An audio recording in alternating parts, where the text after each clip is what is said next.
Hello everyone, अस्सलामु अलैकुम। मेरा नाम आफरीन है और मैं मुंबई में रहती हूँ। आज मैं आप लोगों के लिए स्पेशल लाई हूँ चिकन टाकोस। तो चलिए देखते हैं इसे कैसे बनाते हैं। मैंने बोनलेस चिकन ले ली, उसमें नमक, हल्दी, मिर्ची, धनिया, वाइट पेपर पाउडर, जीरा पाउडर, अदरक लहसुन का पेस्ट, भुना हुआ जीरा पाउडर सब डाल के एक नींबू का रस निचोड़ के मैंने इसको मिक्स करके मैरिनेशन के लिए रख दी।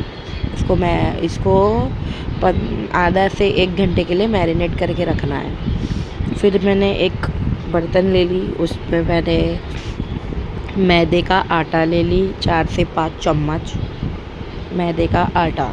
क्योंकि जितना टाकोस बनाना रहेगा उसके हिसाब से आप लोग आटा ले सकते हो। मुझे ज़्यादा नहीं बनाना था, इसलिए मैंने 4 से 5 चम्मच ही लिया है। फिर उसके बाद मैंने टेस्ट के हिसाब से नमक डाली टाकोस के आटे में। फिर मैंने उसमें पानी डाली और फिर इसको गूंद ली मैंने अच्छे से। इसको गूंदना है। मेरी वीडियो आने में लेट हो रही है क्योंकि पता नहीं नेटवर्क इशू हो रहा है, पोस्ट ही नहीं हो रही है मेरी वीडियो, तो आप लोग प्लीज़ थोड़ा समझना। फिर देखो मेरा ये आटा गूंद के हो गया। इस तरीके से आटा गूंद के लेना है। फिर सूखा आटा साइड में डालना है, छोटी छोटी ऐसी गोल गोल लोई बनानी है। फिर उसको बाद उसको ये साइज़ में बेल के लेना है। ये साइज़ में बेल के लेके हो जाएगा तो इसको तवे में सेकना है। इसको पूरा नहीं सेकना है, कच्चा पक्का सेकना है कि आधा साइड हो जाए फिर आधा साइड हो जाए।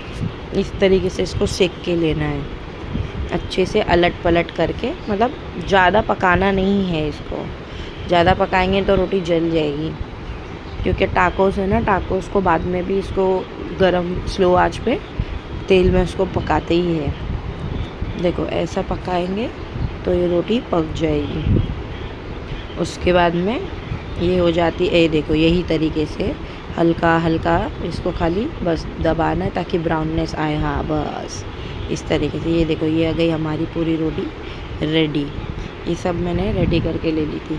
फिर मैं इसका सॉस बनाती हूँ। तो मैंने इसमें पिज़्ज़ा पास्ता की टॉपिंग डाली, जो 2 चम्मच से 1.5 चम्मच थी पिज़्ज़ा पास्ता की टॉपिंग। जिसके पास ये नहीं है तो वो शेज़वान चटनी भी यूज़ कर सकता है, बट पिज़्ज़ा पास्ता टॉपिंग का टेस्ट अलग आता है। फिर उसके बाद में मैंने वीबा का मेयोनीज़ डाली। जो भी ब्रांड का हो आपके पास मेयोनीज़ चलता है, मेयोनीज़ रहना चाहिए। मेयोनीज़ की क्वांटिटी ज़्यादा होनी चाहिए क्योंकि ये पूरा इसका फ्लेवर टाकोस का मेयोनीज़ पे ही डिपेंड होता है। फिर उसके बाद मैंने टोमेटो केचप ले ली, वीबा का ही।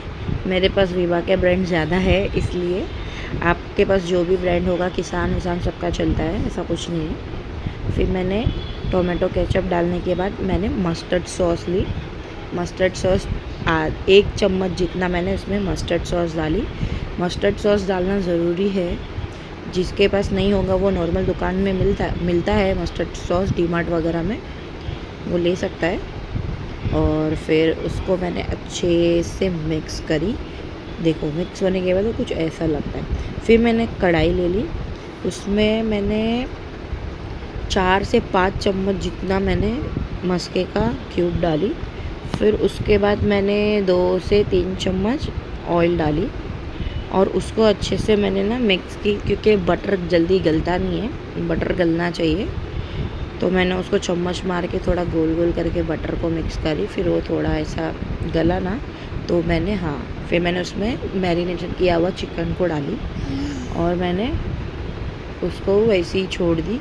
मतलब चला के ये अपने आप पानी छोड़ता है, चिकन छोड़ के पूरा सूखता है और फिर उसके बाद पूरा मसाला लेके वो पकता है।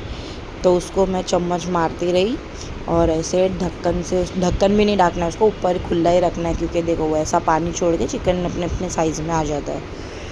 फिर उसके बाद उसको चलाते रहना है क्योंकि क्या बटर रहता है ना, तो ये नीचे से मसाला पकड़ता है। फिर उसके बाद में मैंने उसके अंदर बारीक चॉप किया हुआ कांदा डाली। कांदा डालने के बाद फिर मैंने पतले स्लाइस में किया हुआ गाजर वो कट किया हुआ डाली। और फिर मैंने उसको अच्छे से मिक्स करी स्लो फ्लेम में। फिर इसको मैं भूनने लगी। वो देखो कुछ इस तरीके से हुआ। फिर जो मैंने सॉस बनाई थी मिक्स किया हुआ, वो सॉस को मैंने उसमें डाल दी। पूरा सॉस उसको अच्छे से लेना है, पूरा साफ़ करके बाटी मैंने डाली थी। फिर उसको अच्छे से मिक्स करना है, ऊपर नीचे अलट पलट के। देखो कुछ इस तरीके से जब मसाला पूरा भून जाता है ना, तो साइड में से बटर छोड़ता है। देखो जैसे इसमें बटर छोड़ा हुआ है, समझ जाना आपका सब रेडी हो गया। फिर मैंने रोटी ले ली, इसमें मैंने पिज़्ज़ा और पास्ता का टॉपिंग होता है, मैंने वो डाली। फिर उसके बाद मैंने थोड़ा मेयोनीज़ डाले उसमें, वो जो टाकोस की रोटी बनाई थी ना उस पर। फिर मैंने उसको अच्छे से मिक्स करी, पूरा घुमा के गोल गोल करके। हाँ, सब पूरे रोटी में पूरा मिक्स करी अच्छे से। फिर उसके बाद ये क्रीम चीज़ है, उसको हाफ़ साइड में ही लगाना है, क्योंकि इसके ऊपर अलग चीज़ आएगी, इसलिए ये क्रीम चीज़ की लेयरिंग नीचे करनी है। और इसको हाफ़ साइड में ही पूरा फैलाना है अच्छे से चम्मच से, आधे साइड में। उसको मिक्स करने के बाद फिर उसके ऊपर है ना, क्या बोलते हैं, वो मसाला डालना पड़ेगा। इसके लिए इसको आधे साइड में ही रखना है। फिर इसके ऊपर मैंने वही जो बैटर बनाई थी चिकन का और उसका, मैंने इसमें डाल दी अच्छे से। ये बैटर में ना कोई शिमला मिर्च भी डाल सकता है, ऑप्शनल है, डालना है तो डालो, नहीं डालना है तो मत डालो। मैं बोलना भूल गई थी, अभी याद आया तो मैं बता रही हूँ। फिर मैंने उसको अच्छे से आधे साइड में पूरा चिकन का बैटर मैंने लगा दी। और फिर उसके ऊपर मैंने मोज़रेला चीज़ आता है, मैंने वो डाला इसके ऊपर, मोज़रेला चीज़। उसको एकदम अच्छे से लेवल करके डालना है पूरे बैटर के ऊपर, ताकि ये टाकोस उसमें अच्छे से चिपका रहे। फिर इसको स्टिक करके रखना है।